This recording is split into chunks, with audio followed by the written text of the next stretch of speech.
Hello everyone and welcome back again. In today's lesson we will be setting up our Godot project and get started on the game. What I want to do firstly is add a tiles, or let's say create tiles that we will use in our world. And to do that I imported some 3D models that you will find linked along the course. And simply put, we're just going to drag and drop these tiles here. And we want them to be the parent node for now. So we're going to right click the tile and we're going to make scene root. We can delete this node 3D since we don't really need it. Now, let's reset the position of this tile right here. And we want to add a collision shape to it so that later on we can interact with this tile. And simply put, we can just select the tile and click over here on mesh, and we can just click on create trimest static body. And that will simply create a static body for us along with a collision shape. Of course, you can go along and create the static shape on your own and make a normal collision shape, let's say a box sphere, and try to fit it manually.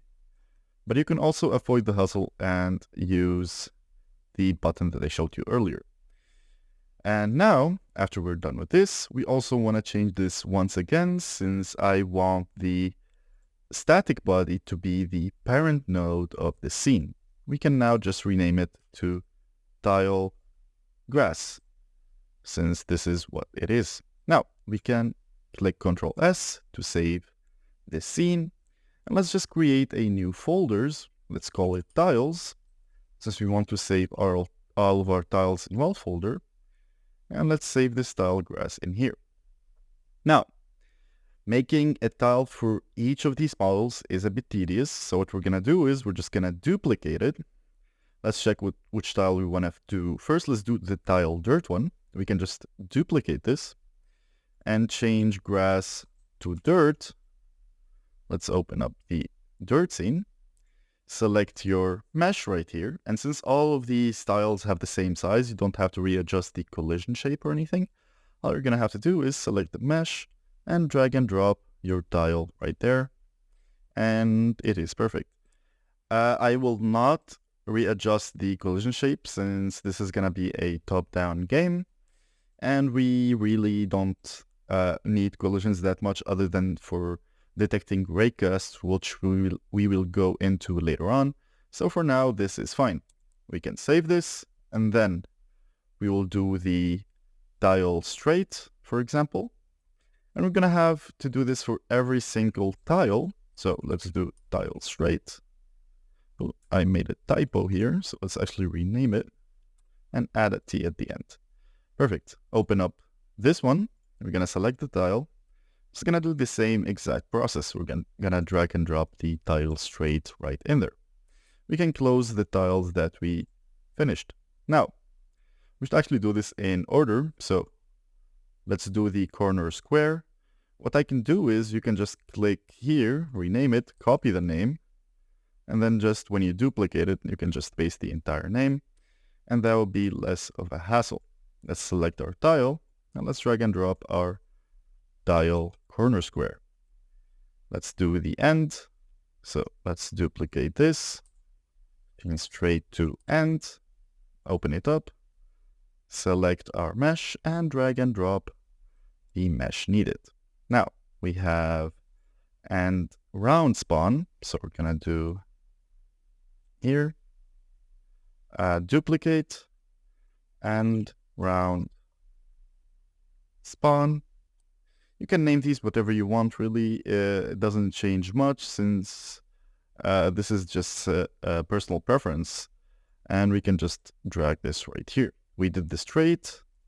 And these are stuff that we won't be using right now, but we will be using later on. Now that we have all of our tiles ready, we can start creating our little world. We can just close these scenes up since we won't need them for now.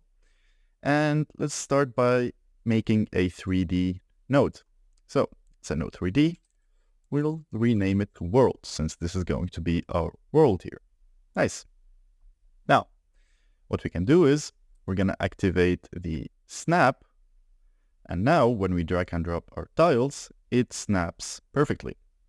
Though you can see that it is not lining up with the grid that well. And that's because we need to go back here. We're going to offset these by a little bit.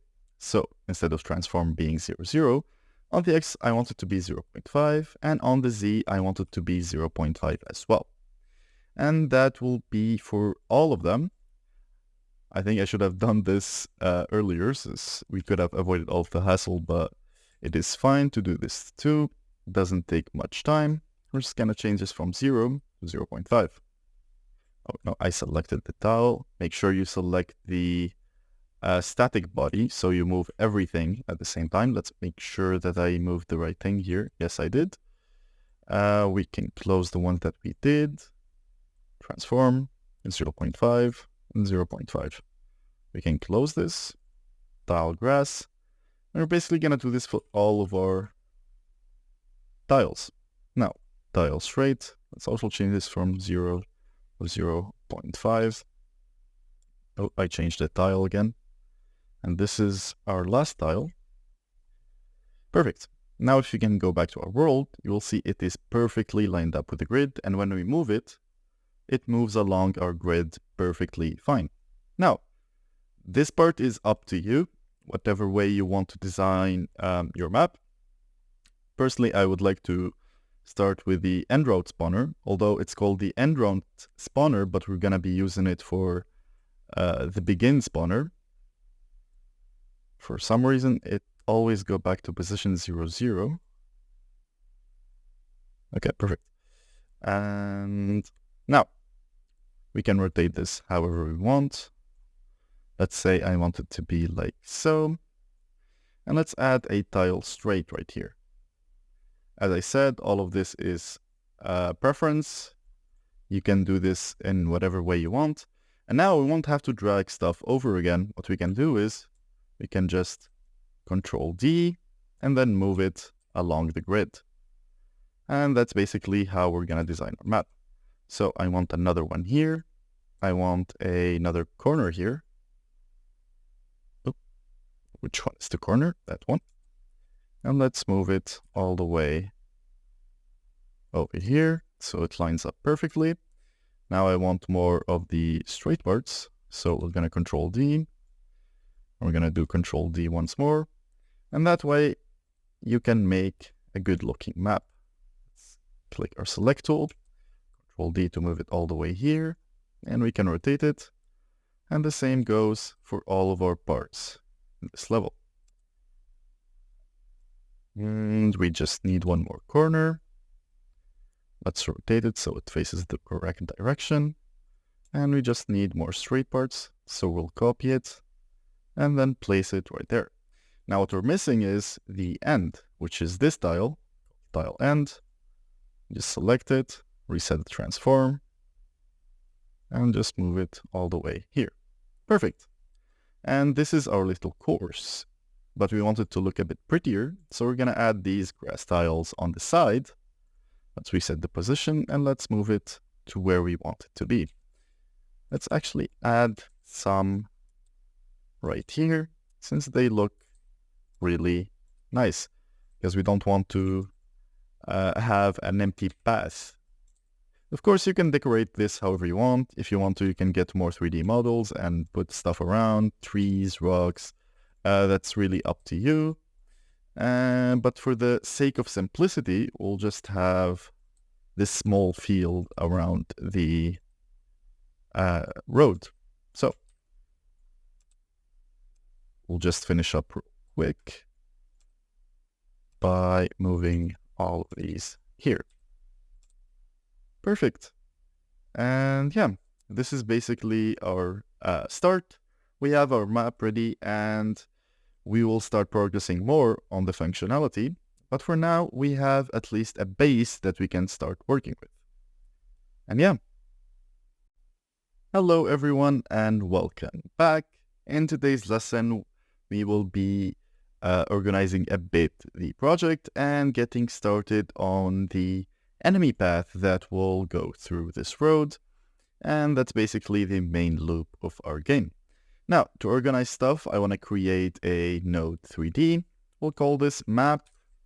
And we're just going to put all of these tiles in that node. So later on, it is more organized when we add more components to the scene. We can close this up like so. Everything is contained in one node. And I also want to save our scenes. We didn't do that last time. And I want to create a new folder called Scenes, since I always want my projects to be organized. And I'll save our world in the Scenes folder. Now, to get started on the enemy path finding, or let's say path following, since it's a set path, there is a node that is specifically created for these cases, which is called a path 3D. Let's rename this to path only. Now, to create a path, all I have to do is click on the add point and then place these paths manually. Now, the easier way to do this is click on perspective here and put top view, and then you can just click on the point. Let's actually put one here, another one here, another one here, another one here, and here. Let's move up a bit. Let's put the last one there. Now, as you can see, these paths are not really on top of the ground, and we will need to fix them.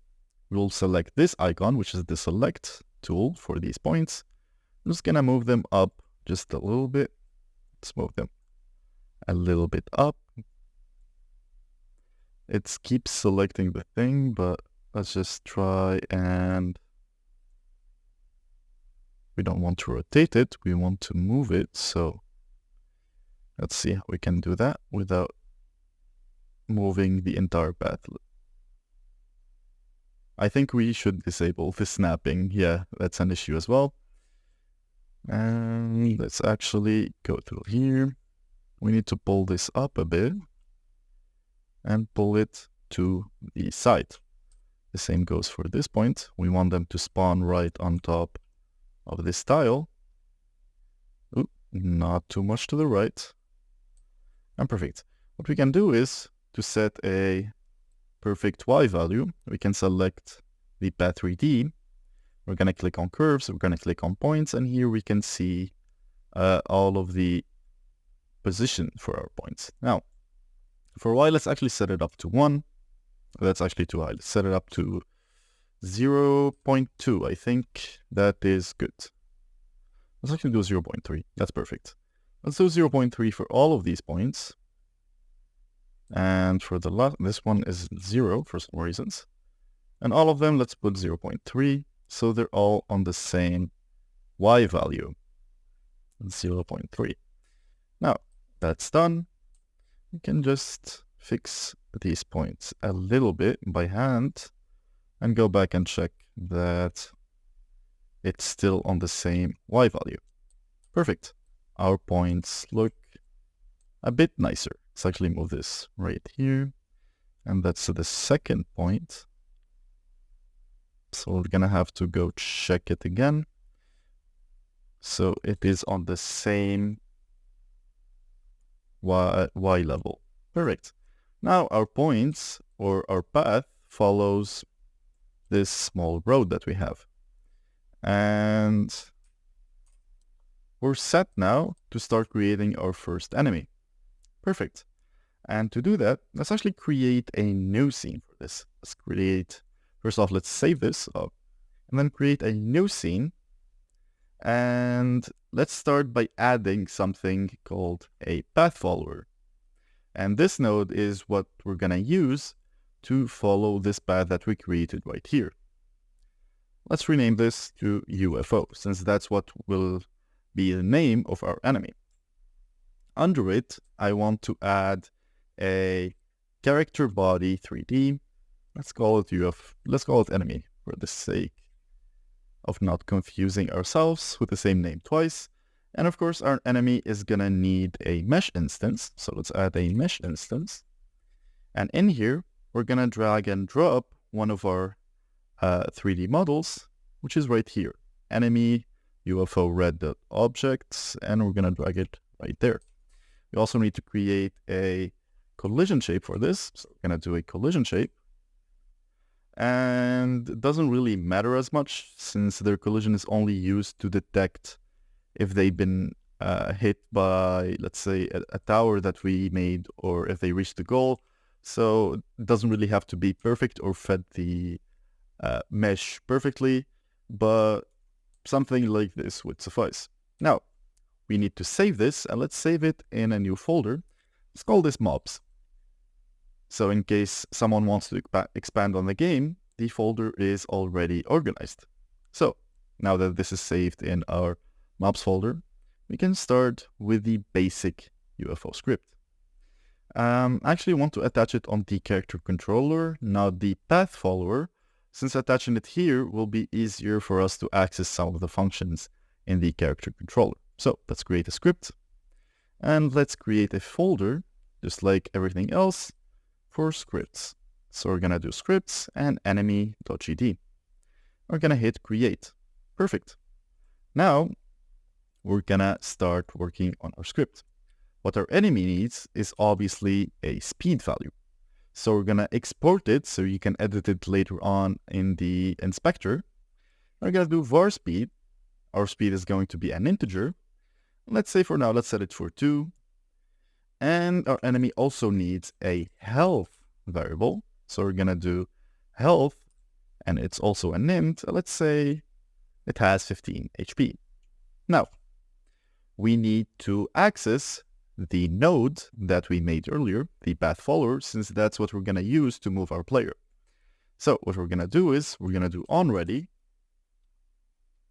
var path, and it's a type of path follower. That's the node that we used, and it's going to be our parent node. So we're just going to do get parent, and that will basically get the node above our node, which is the path follower. Now, in our physics function, so we're going to do func physics process. Here is what magic happens. We're going to take the path follower that we have, we're going to set the progress. So we're going to do set progress. For some reasons, it doesn't show up, it doesn't autocomplete, but it is fine. We're going to get the process that we already have. We have a function called getProcess. And we're going to multiply it by our speed. And we're also going to multiply it by delta. And this, basically what this does, it will make sure that the enemy will progress in the same speed, even if you have the game running on different machines with different frames per second. Now, that we have this done, we want to check if our enemy reached, let's say, reached the end goal here, reached the thing that we're trying to protect. So we're going to do if path dot get progress ratio, and if the progress ratio is more, or let's say equal to 99%, which means it already reached the objective, what we can do is we can just destroy this enemy. So we're just going to do Q3, which will delete it from our scene. And that is perfect. Now, actually, we should not do Q3, we should do path Q3, since the script is attached to a child of the UFO. So we're going to do path.q3. This way, we will delete the path right here. Perfect. And now, we'll just go and set it up in our world to see if it works or not. So what we need to do is, we need to create a script for our world. We're going to save it just like the other script in our scripts folder. And we're going to hit create. And now that we created our script, we can start creating our variables that are needed to make this functional. And first of all, we need to import that scene, or let's say our enemy, to our world script so we can instantiate it in the world scene. And to do that, we're going to do a onReady var. And let's call it enemy since it's our only enemy in the game right now. And it's going to be of type packed scene. I'm just going to preload the scene. And it's right here, mobs UFO, that's what we called it. Perfect. Now that we have this ready, I want to create some extra variables that will help us spawn these enemies. First of all, I want to create a var, and we're going to call this enemies to spawn. And this is going to be the number of enemies we spawn in a round. So it's going to be of type int. And let's say we want to spawn three enemies. For this, let's say testing phase. We also want a variable that will check if we can spawn enemies or not. And what I mean by that is that we don't want our enemies to spawn in one go. We don't want a stack of 3 enemies to be on top of each other moving at the same time. We want them to spawn with a small delay between them. And that's what we're going to do here. We're going to create a variable called canSpawn. And it's going to be type boolean. I want it to be true by default. Now, what we need to do is, as I said earlier, we're going to have to create a timer. And to do that, we're just going to select our world. We're going to do add child node, and we're going to add a timer. Let's rename this timer to spawn timer. And we can just click on the spawn timer, go to node, and we're going to relate this signal, and we're going to attach it to our world script right here. Now, when this timer runs out, I want the I misspelled spawn here. We want the canSpawn variable to turn to true. I'll explain why in a second. CanSpawn equals to true. Now, let's create a function that will handle all of this for us, since we don't want it to be cluttered in the process function. We want the process function to be as clean as possible and divide all of our components into smaller functions. That's what we're going to do here. We're going to do something called func game manager, let's say. And it's going to be of type void.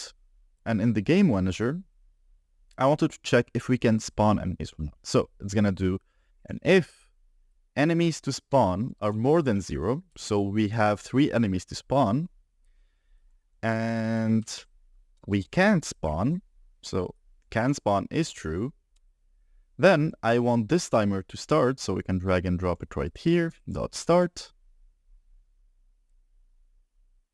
That way we start this timer, so this function can fire up after it's done. And now we want to instantiate our enemy. So we're going to do var temp enemy. We're going to do enemy dot instantiate. Perfect. Now we're going to get our path and spawn enemies as children of this path. Since our UFO is a path follower, so it needs to be a children of this path. As you can see, you can click on this warning. A path follow 3D only works when set as a child of a path 3D node, and that's what we have right here. So we're going to drag and drop it right here, and we're going to do add child. We're going to add our temp enemy right there. Now that we spawned our enemy successfully, we want to decrease the amount of enemies that we want to spawn by 1, and we want to set the canSpawn to false. So this function doesn't fire up multiple times in one go, but it needs to wait for the timer to finish up. This basically should work, and we will just test it in a second. We just need to reference our function in the process function right here. We can go to 3D world. Oh, we did not set up a camera. I almost forgot about that. Let's actually set up a camera real quick, so we can add a camera 3D. Otherwise, we wouldn't be able to see what we made. So let's turn the camera 3D like so, and let's pull it up a bit. Let's put on perspective. Oh, that does not look quite right. Fix it quick. And it's a bit far. The camera is also just personal preference, the way you want your game to look like. It's simply just better to play around with the values of a camera to find the perfect positioning and rotation for it. still feels a bit weird, but I think this is fine for now.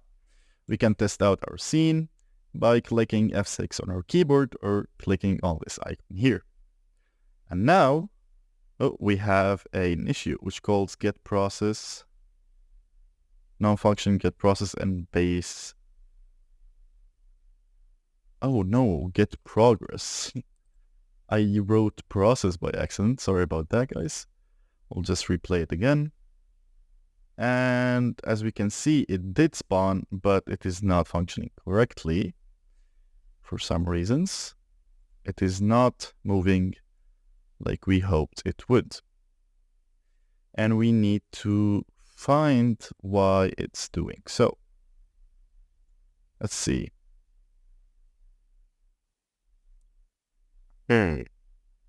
Path.set progress equals path.get progress timed by speed and delta. Oh, did I time it? I apologize. This needs to be a plus. Yeah, small mistakes. Sorry about that. And now it should work perfectly. As you can see, the enemies are spawning, and they're not spawning on top of each other, but they have a second delay. And when they reach the objective, they get deleted automatically, since that's what we have here in our enemy script. And that's basically our enemy path following script. That's all we need for now. For the health, we'll just edit for like when they reach the objective. We want the player health to decrease. We'll just add a couple of lines in the enemy script, but that's about it. That's as far as our enemy go. And that's perfect for now. And we can get into more complicated stuff in the next lessons. Hello everyone and welcome back. In today's lesson, we'll be going over on how to create a way for us to defeat these enemies before they reach their goal. And so we will be creating our first tower, which is going to be a cannon. And let's hop right into it. And to get started, we're going to create a new scene as always, and we're going to start with our tower. Now, our tower needs to be a static body 3D. And let's call it a cannon since it is a cannon. Let's actually do it with a capital. So it's a cannon.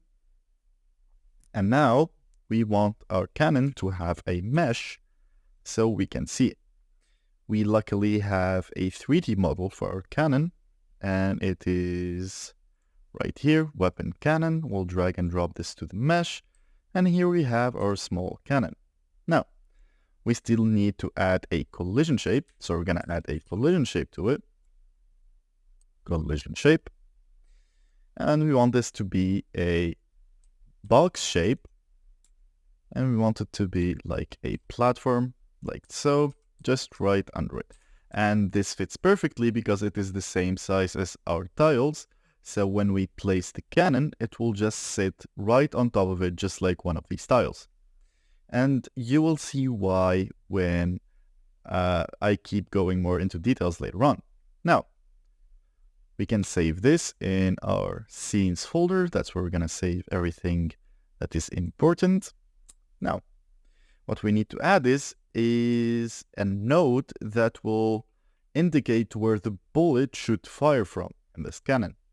And to do that, we're going to add a node that's called aim 3D. I think that was what it was called in Godot 3. What is it called in Godot 4? Let me check in 1 second. It's a marker 3D now. Okay. And let's rename this marker to aim. For now, we'll just put this marker where our cannon should fire from. In this case, it should fire from here. Perfect. And now that this is all done and ready, we also need a way for our cannon to detect these enemies. And the best way to do that is by adding an area 3D. And you can call this mob detector. And that's, well, for the area 3D, we also need to add another collision shape. For this collision shape, I want it to be a sphere. And let's make it a bit big. Let's change the radius to 3.5. That will be the area of detection for our cannon. If the enemy walks in this area, the cannon will be able to shoot it down. And that's good. For the value of the detection, or the radius of the collision sphere right here, you can change it and tweak it as much as you want. This is, as I always say, is just a personal choice. We might even change this later on in the series. Now, we also need a node that will hold all of our bullets. So in case we don't need these bullets anymore, we can delete them later on. So, and for these bullets, we don't even need a node 3D. We're just going to add a normal node. We're going to call this a bullet container.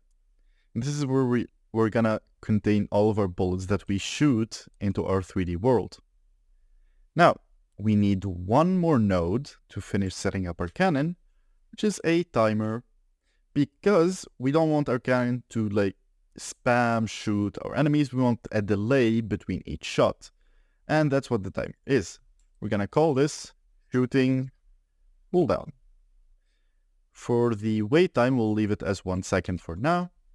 But we can start on with our cannon script. So we can just attach a script and we can save it in the scripts folder. Perfect. We can now open this up. Now, first thing first is we need a bullet.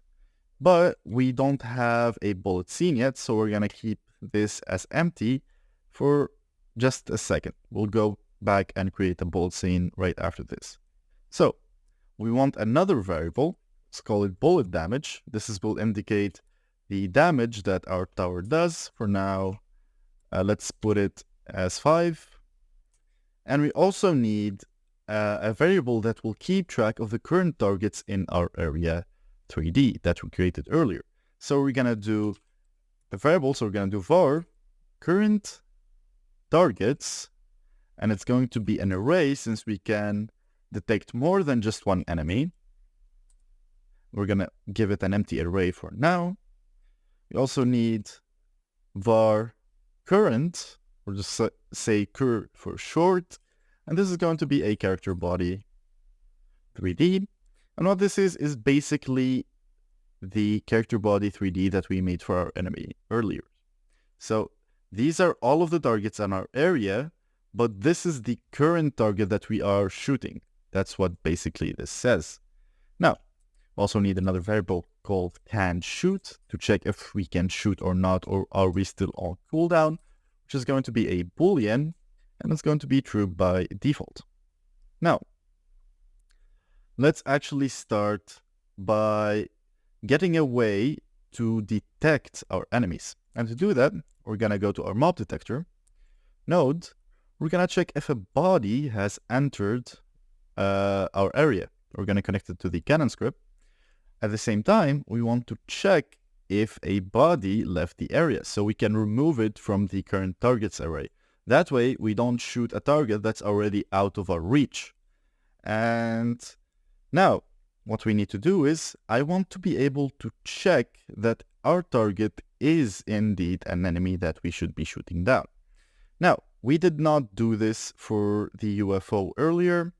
We did not indicate a way to know if it's an enemy or not. That's why we're going to do it right now. We're going to go to UFO. We're going to click our character body. We're going to go here into groups. We're going to do enemy. We're going to click add here. Now, our UFO is classified as an enemy back in our cannon script. Now, for us, when we want to check if it's an enemy or not, all we need to do is going to do if body.is in group enemy. And if it is in the group enemy, all we need to do is just, for now, let's do pass. Or actually, we can just add it to the array. So we're going to do current targets.append. We're going to add the body to it. Perfect. Now, we're basically going to do the same exact thing over here when the target leaves our range. So we're going to do if body is in group. So the body is indeed an enemy that left our range. We're going to do current targets, which is the array that holds all of our targets. I'm just going to erase. I am pretty sure we have that function. Oh, my bad. A lot of typos, huh? Now, we need to create a function. Now that we have all of our targets in one array, we need a function to choose one of these targets to set as our current target. And we want to choose the enemy that is closest to our, let's say, castle that we want to protect. That's the enemy that we want to shoot down first. So we're going to create a function called choose_target. So we're going to do func choose_target. And we want the list of our targets. So let's say current targets. And it's an array. And this function is going to be a void, of course. Now, what we want to do is we want to create a temporary array that will hold all of our targets for us. So it's going to be a type array equals current targets.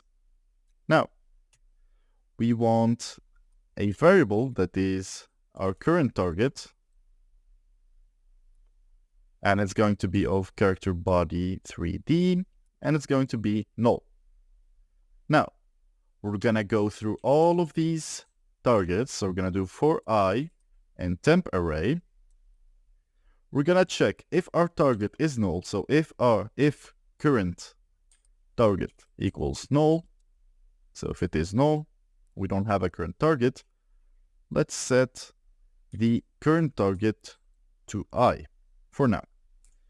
Now we're going to do else if the current target is not null. So we do indeed have a target.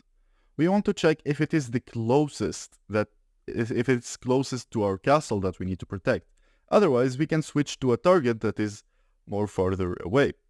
Now, so we're going to do is if I get parent, so we can get this node right here.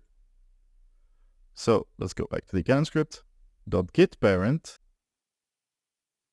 And now that we got its parent, we want to get the progress, the same function that we used earlier to move our player. And we want to check if this target's progress is more than our current target .get parent. Let's actually bring this out so it is easier for us to see. .get parent. And we want to get progress. Perfect. We will compare both of these progresses, and if this target is closer to our castle, we want to switch over to that target. So current targets equals I. Perfect. Now we can go out of this for loop and change our cur, which is this variable, to our current target. And this is how we choose our targets. Now, I want to call this function every single time we add a new enemy and every single time we remove an enemy. So if the enemy just came into our area of detection, I want to check if it is closer, or if there is no target at all. I wanted to choose that target to shoot it before it reaches the goal. So after we append it to the array, let's do choose_target. Let's give the array right here. And we're going to do the same thing here. So choose_target, and let's give it the array. And this should work perfectly. To check if it works or not, well, we cannot check right now, actually, since we did not add this to our world scene, which we should do in a second. But let's let's add it to our world scene real quick, so we can check that it is actually working. Let's go to our scenes, and here we have our cannon. And as I said earlier, it fits the same size, so let's put the cannon a bit up. Let's give it, let's see, where's the transform? 3.5, since we need to put some offset to it. We forgot to turn on the snapping. My bad. So minus 3.5, so it snaps perfectly. And let's add a bit of an offset on the y-axis, so 0.20. My bad. 0.25. I want it above the ground. I think that's a lot, so I think 20 is fine. Yeah, 20 is perfect. And here, I think the range is a bit too big. So we need to go back to the cannon and tune down the range a bit. Let's do 1.5. I think that looks a bit better. That looks a bit better for now. I'll actually move it right here. And now let's go back to our script. I want it to print every time it chooses a target. So I want it to print cur dot name. So, and every time a target also exits the area. So now we can go back to our role scene. We can start this enemy, enemy, enemy, and of course oh yeah, of course. This did not work here because current is now equal to null since all of our targets left the range. So this set back to null right here. And we're trying to access the name, so that's why it didn't work. That's why it gave an error. But don't worry, this won't give any errors to the actual game since the print should not even exist when you finish working on this. Now that we know our detection works, we can move on and create a small bullet scene. For our bullet scene, we're going to go right here. We're going to open up the 3D scene. Sorry, I said 2D. Let's close this up. And for our bullet, the bullet needs to be a character body 3D. And let's rename it to bullet. Now, what our bullet needs is a mesh. So I'm going to use CGI mesh 3D. Since I don't really have a mesh for a bullet, we're just going to do a prism mesh. That looks really nice. And let's actually play around with the transform a bit. So first of all, I want it to face the forward direction. So we're going to do 90 degrees. Yep, it is facing the forward direction. And I want it to be way smaller because this is a lot. This is a lot. So we're going to click here. Let's change the size from 1 to, let's say, or you know what? We can leave the size as it is. We can go back to it later. We're going to change the entire character body size instead. So let's add a collision shape. And it's going to be a polygon. No. Let's do a box shape. And this should work for now. Perfect. And for our collision, we also need an area to detect if we are touching an enemy or not. So we're going to do area 2D. And we want this to have a collision shape.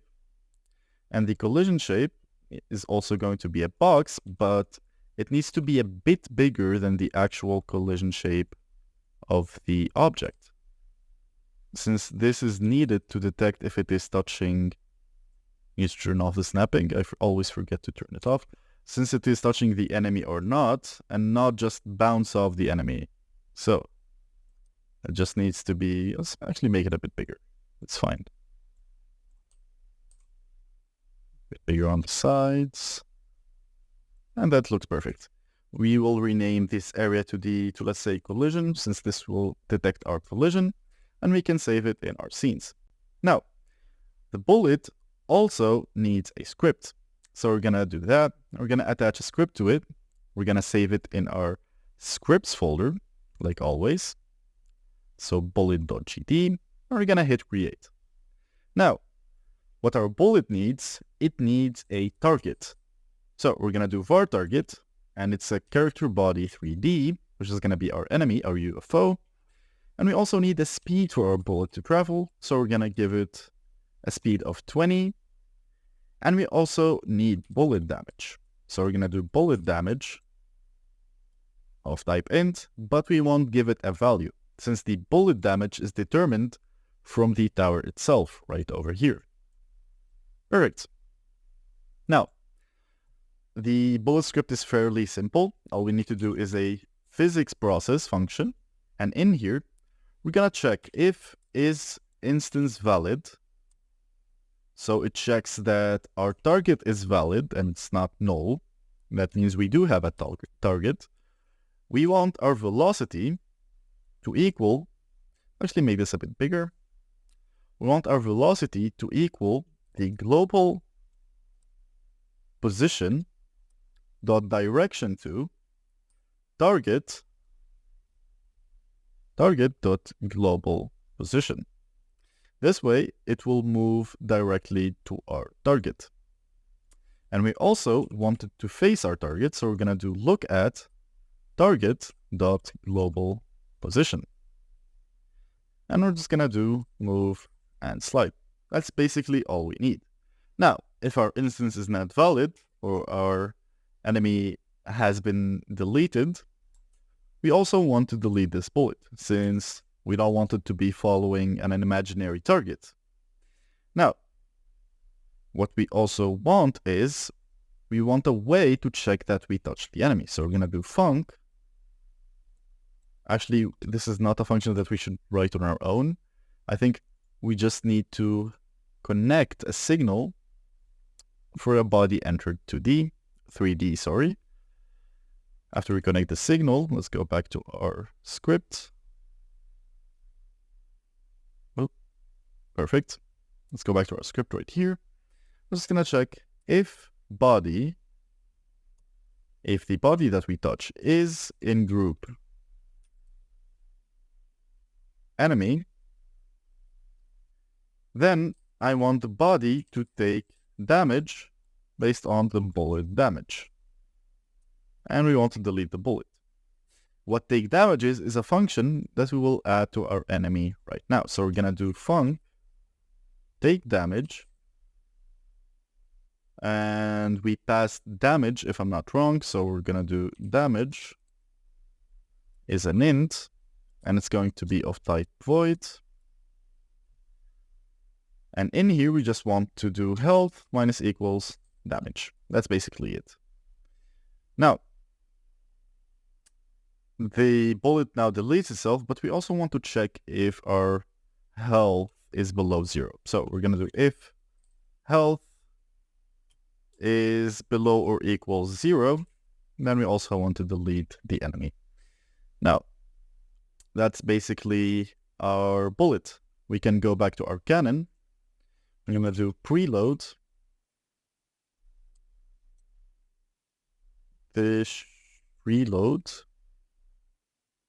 We're going to go for scripts. No, it should be in scenes. Let's actually look for it. Bullet. So close that up real quick. And let's do bullet. Perfect.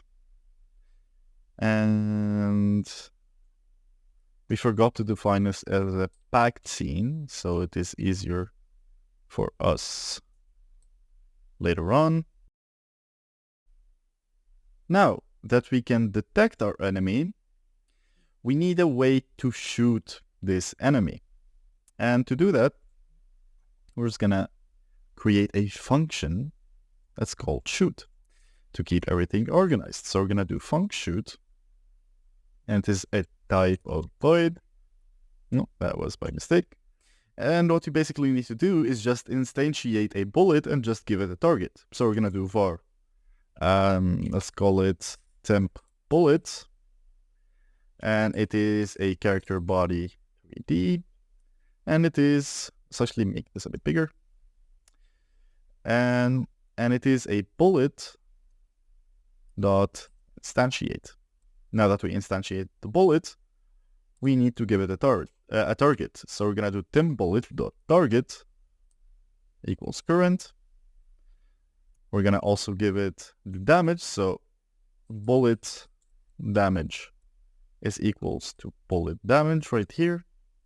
Did we call it bullet damage? Yes, we called it bullet damage. And that's basically it. Now we just need to shoot it and add it to our scene. And we're gonna add it as a child of our bullet container. So if I'm not wrong, we go back to Canon. It's called a bullet container. Yes. Bullet container dot add child. And it's the 10th bullet.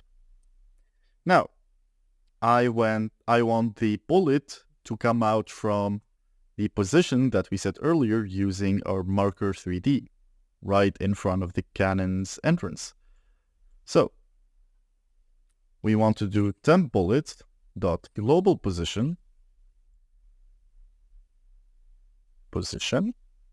equals, say, what did I call it? 1 second. We can just drag and drop this.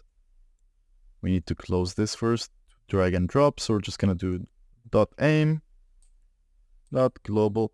Actually, I want aim to be inside of the mesh instance so it doesn't cause us issues later on. So we're gonna do aim dot global position. And that's basically our shoot function.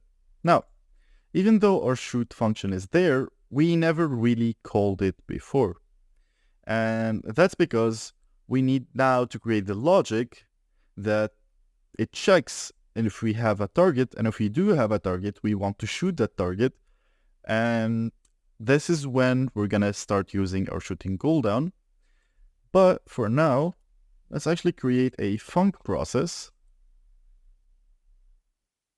And in here, we want to check if is instance valid. We want to check if our target is valid. And if it is, we want our cannon to look at the target. So current.global position. And we want to check, now that we're looking at it, I want to check if I can shoot it. So if can shoot is true, we just want to shoot. We want to switch can shoot to false. And we want to start our timer. Dot start. This way we can have a shooting cooldown or a delay between each shot. Now, in case our instance is not valid, else for I, we want to check all of the bullets in our bullet container in get node bullet container. As I said earlier, that's why we add the bullet container, so we can delete the bullets if we have no target.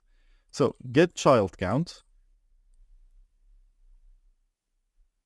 I want to do get node. Want to get the same node again. Dot get child. And we're gonna give it an index, which is I. I'm just gonna delete it. So we're gonna do Q3. And that's basically the logic for our cannon. So if everything goes well, our cannon should function perfectly. We need to save everything and so actually close this, and we can test run this scene. And global position in base marker. Did I misspell anything? Let's push this outside. Aim.global position.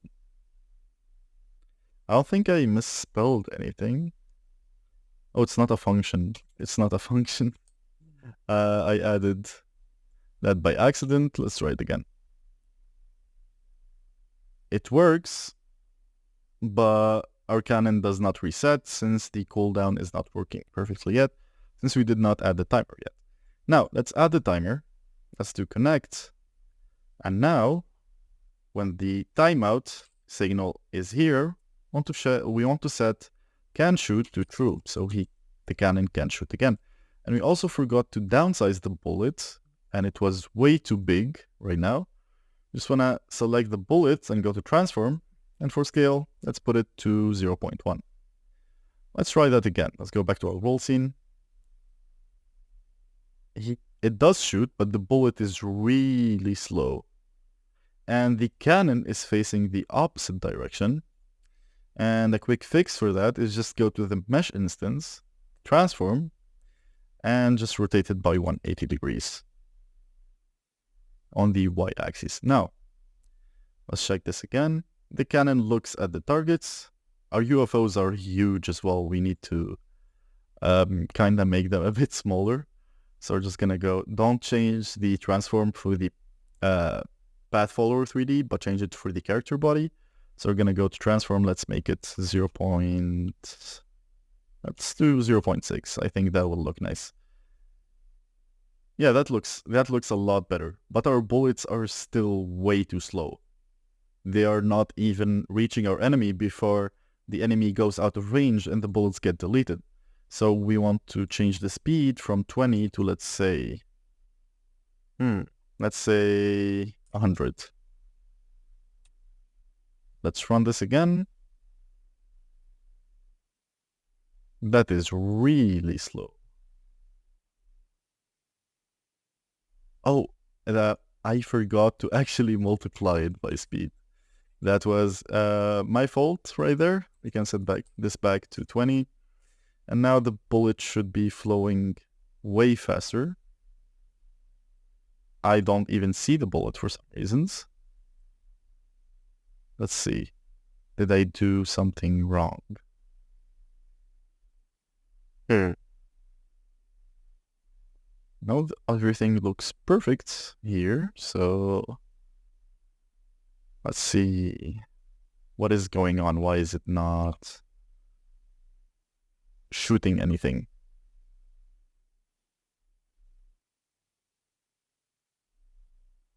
Oh, is it shooting, but it's way too fast? Oh, it is shooting, but we can't see it because we have bad lighting in the scene. And I think we should fix that as soon as possible. But for now, our cannons do actually shoot. And let's just check real quick that we're actually damaging these enemies by going to the enemy script. And let's put down their health to 1 so they get killed with 1 shot. So you can see when our cannon hits the enemies, they disappear, since 1 hit is enough to kill them. And now we have a working cannon in our game. What we need to do now is set up a way for us to place these cannons manually. And yeah, that's what we will be working on next time, and maybe improve a bit the lighting in the scenes. We can't even see the bullet right now because of the bad lighting.